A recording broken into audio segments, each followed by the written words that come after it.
Yeah, and that also plays really importantly into seeing people as probabilities and seeing like always being tuned into their highest possibility. Right. Um, yeah, and like seeing them already as God, as the one, and like in a very non-attached way. That's another really important thing, is the non-attachment, because and actually natural radiance is what creates the service. The service is really anchored in the non-attached radiance of love, um, and the graspiness or the neediness of the other to accept the awakening that's being communicated or whatever is it's more about the where it's coming from, in the lack of where the lack felt from where it was coming from the entity of where it was coming from.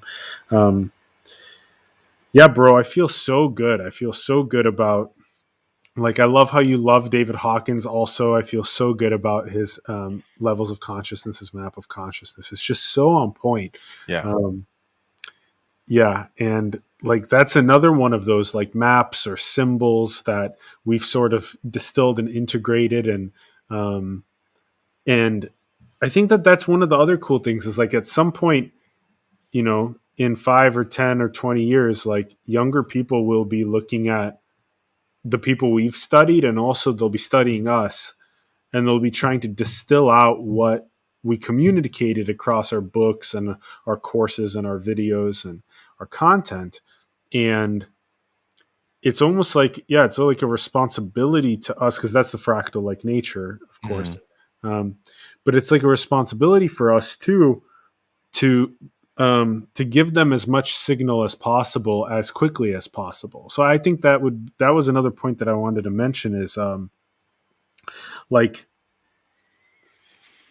if you are, I know it's tailored to each individual exactly as it is needed for them, but like generalities, in terms of generalities for know yourself, accept yourself, become the creator, and Mhm. generalities, do you typically point to things like metacognition, for becoming aware of awareness? Do you point to like doing shadow work for getting through your core lack beliefs, seeing through them, for becoming the creator? Do you point them to like the who am I self inquiry teachings of Ramana Maharshi, right? Mhm. So, yeah, what are your generalities for the most signal fastest? Yeah. Well, I just love ACIM obviously so much, and I think it's in a lot of ways it's sort of just like a handbook to enlightenment. So I think I probably follow pretty closely to a lot of ACIM teachings, the chief of them being forgiveness. Forgiveness is just the act of becoming non-divided, unseparated inside myself. And there's different ways you can even teach forgiveness. You don't even have to use that word. But non-doership is one of my favorite things to teach, just because of, I think, the realizations that are available. And I acknowledge that it takes some time to sit with for most, that to say you're not doing anything is the most ridiculous idea the mind can entertain, because man, it's one convincing illusion. But to begin to penetrate through the facade of ego by pointing people to their direct experience, I think is the most powerful, because their direct experience will begin to show them these truths naturally. So to give a pointer, like what we call the person that we think we are, that we relate to as me, is actually really just these 5 sense organs. And I'm just sensing, I'm experiencing taste, touch, smell, sight, and all that. And it appears, because of the 5 of those happening all the time, it feels like there's a person doing it. Yes, So yes. it's like, go to your senses and find out through daily inquiry, find out if there's a person doing hearing. It's being done by an individual entity.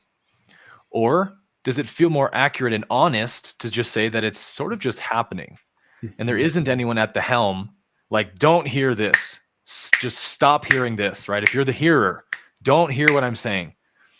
You start to question those things, and it breaks down that illusion, and you say, oh yeah, there's actually no hearer, but hearing is happening. There's Yes. no seer, but seeing is happening. And you start to disidentify from so many of those illusions. And at least in my course, by teaching this in many different ways, it starts to give people some breakthroughs in their ordinary perceptions, their dualistic perceptions, and they start to have an experience of what it means to say, there is no doer doing the living, I'm just being lived. And that's living from flow, right? Once you start to connect with flow, man, spiritual growth becomes so accelerated, so easy, so natural, so simple, because it's all being done already, right? You're just sort of, we get in the way of our own awakening by thinking that we're doing it rather than that it's just unfolding through grace. So it's like, that's what I try to show my students a lot, is that you're not in charge of this ship of awakening, right? It's just happening in you already. So it's like, get out of the way, surrender to it, allow awakening rather than do awakening. So good. Awakening is allowed, not done. It's big. So good. Yeah. So good. Yeah, life is is an infinite processing system, and to like allow the processing system to happen, to expand, yeah, rather than the contracted sense of self to do. So good. Such a good like contrast there. Yeah. And then to associate oneself like identity wise with life, with the processing system, with the allowance. Mm. um, and then I would also like to ask, that's great for parsing for signal, and then I'd also like to ask, so we with No Limit Society with Bentino have been doing a lot of work on desire, and like the juxtaposition between desire and like wanting, right? Mm-hmm. Craving, right? Right. Craving is like Grasping. ego, Yeah. grasping, and like desire is like God. Desire Yeah. is like the expansive force of the universe. It's like Abundance. abundance, Shambhalas, yeah, this type of thing. Yeah. So tell us about how you feel around like desire, like the North Star, creativity. Yeah, how you feel about that. I love it. I love your using that North Star analogy. So good. Yeah. Like, you're always devoted to something, Yes. whether you know it or not. Might as well devote yourself to the highest.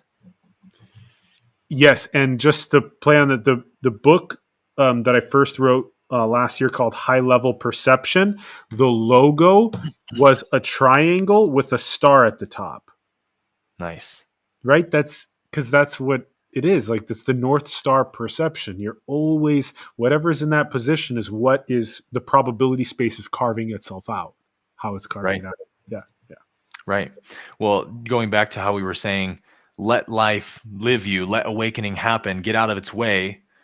ACIM uses the teaching, I need do nothing. And it says, like that phrase, I need do nothing, it says, is a statement of allegiance, a truly undivided loyalty. And then it says, believe it for just one instant, and you will accomplish more than is given to a century's worth of contemplation. Yeah. That's pretty radical. Yeah. But it's like, do I believe that? Because what matters is, do I believe it, right? I can Yes. have the shiny concept and I can teach about it, make memes about it or whatever. But do I really believe it? Because if I believe it, it'll show up in my devotion to life. It'll show up in my daily surrender. It'll be evidenced in the way I engage with my life. There will be this loss of ability to resist. You know what I mean? There will be a loss of ability to criticize what's happening, and more just a stepping into it, an opening, a softening, a merging with what is. And that's where power is. That's where divine potential is actualized. So that's what I'm always excited about in my own life. And when you talk about the experience of living from abundance, to me, that's the whole essence of it right there. Bro, I feel like we are even just getting into flow right now, like together. I know, like, right? yeah. It's so, You can feel it when you're in it. Yeah, I feel so good. Dude, okay, so this was so good. When you say I need do nothing, and then this like the non-division and the undivided loyalty, the supreme devotion really kicks in. Just like you said, just the like the allowance of that, the flooding of then the love and the light that comes forth, the service that comes forth. but contrasting that with studying the libraries full of concepts. I love that. I love Mhm. that contrast because it's Yeah. so true that you could spend millennia reading the corpus of this collective, but you would never, in that time, learn I need do nothing. And then if you really allow for that for a bit, I like how you said there's a loss of resistance. That's perfect. There's a loss of resistance, emerging with what is. Yeah.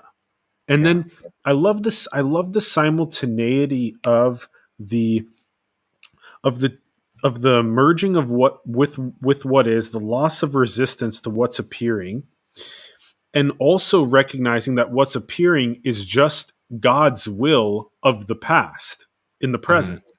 Mhm. And so then you sort of you unfreeze more and more of your will, and you recognize that right now I am creating what I'm going to experience in a year. So Mhm. do I want to uh, do I want to write a book? Do I want to start a show? Do I want to hang out with some friends? Do I want to move back to my hometown? Do I move to a different country? But from right now, with your creator stylus, is God expanding itself into its infinite potential. So, Yeah. like, and that's a great way to like simultaneously recognize the non-resistance and the creatorhood. You are an infinite creator, and so to like see the simultaneity of that, no resistance to what is, because it's just a collection of what has, and also a just like so much of like an adoration for the paintbrush. Mhm. Also, so Yes, man. good. Yeah. That's another way we could look at devotion, or bhakti. It's like being devoted to my highest potential. You start to see that as sort of the highest act of worship that you could give to the creator, is that the creator has made me a fractal of itself to express some amazing aroma, essence, fragrance of what it is. So what better service, what better love, what better worship could I give the creator than to allow, again, that potential to be realized? It's so intuitive, isn't it? Something in you just knows that this is the highest form of worship. It's like I could worship Christ from a distance. I could worship him on a pedestal. And that's maybe helpful at a certain elementary level of our spirituality. But at another level, you start realizing, no, to become Christ is the greatest act of worship to Christ, right? To manifest Christ is the highest form of worship or love. And so then you begin becoming busy getting about your father's business, as Christ said, because you realize it's the same thing. Like the course teaches, God's will and my will are one. There's only God's will. You just haven't realized it's actually your will. And when Yes. you introduce a separate will, that's what we call suffering. Yeah. We just don't do that, right?